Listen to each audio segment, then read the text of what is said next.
இன்றைக்கி அரிசி பருப்பு சாதம் எப்படி பண்ணலாம் அப்படிங்கிறத பார்க்கலாம். 2 கப்பு ரைஸ் எடுத்துருக்கிறேன். இதுக்கு அரை கப் அளவில் பருப்பு எடுத்துக்கோங்க. பருப்பு துவரம் பருப்பு எடுத்துக்கிட்டிங்க அப்படின்னா டேஸ்ட் ரொம்ப நல்லாயிருக்கும். நல்லா 3 தண்ணி விட்டு அரிசி பருப்பை கழுகி ஊற வச்சுக்கலாம். இப்போது இதுக்கு தேவையான காய்கறிகளை நம்ம ரெடி பண்ணிக்கலாம். எப்போவுமே இதுக்கு சின்ன வெங்காயம் ரொம்ப டேஸ்ட்டாக இருக்கும்.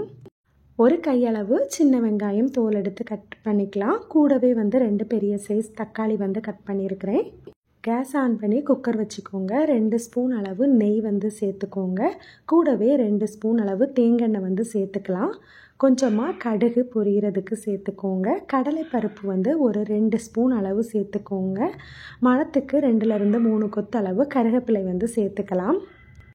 இந்த சாதத்துக்கு பூண்டு நல்லா டேஸ்ட்டையும் மணத்தையும் கொடுக்கும். ஸோ 10லேருந்து 15 பல் பூண்டு எடுத்து அதை இடித்து சேர்த்துக்கோங்க.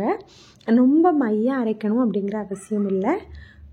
இது கூடவே ஒரு 1/4 டீஸ்பூன் அளவு பெருங்காயத்தூள், 3 வத்தல் நம்ம சேர்த்துக்கிட்டோம். உங்களுக்கு மிளகாயோட வாசனை பிடிக்கும் அப்படின்னா நீங்கள் வத்தலுக்கு பதிலாக மிளகாய் கூட சேர்த்துக்கலாம். இப்போ இது எல்லாத்தையுமே சேர்த்து நல்லா கிளறி விட்டுக்கோங்க. இது பொரிஞ்சு வரட்டும். நல்ல வாசனை வர ஆரம்பிக்கும். இந்த மாதிரி வாசனை வரும்போது இதில் நம்ம கட் பண்ணி வச்சுருக்கிற வெங்காயத்தை சேர்த்துக்கலாம். வெங்காயம் நல்லா வதங்கி வரும்போதே நீங்கள் தக்காளி பழத்தையும் சேர்த்துக்கோங்க. தக்காளியும் வெங்காயமும் நல்லா வதங்கி வரட்டும்.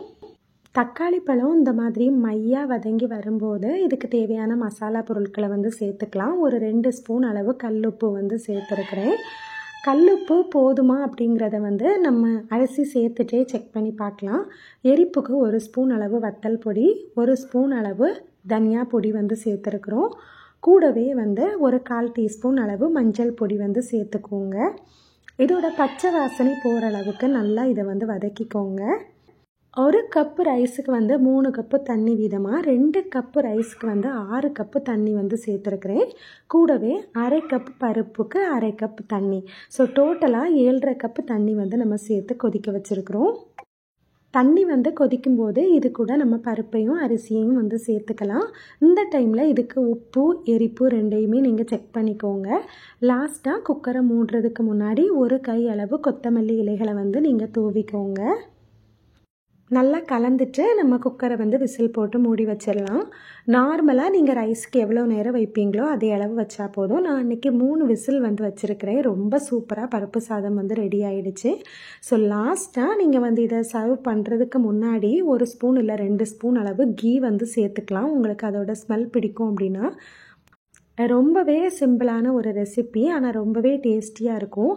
நீங்கள் இதுவரையிலையும் இது ட்ரை பண்ணல அப்படின்னா ட்ரை பண்ணி பாருங்கள். இந்த வீடியோ பிடிச்சிருந்தது அப்படின்னா சப்ஸ்கிரைப் பண்ணிக்கோங்க. நன்றி, வணக்கம்.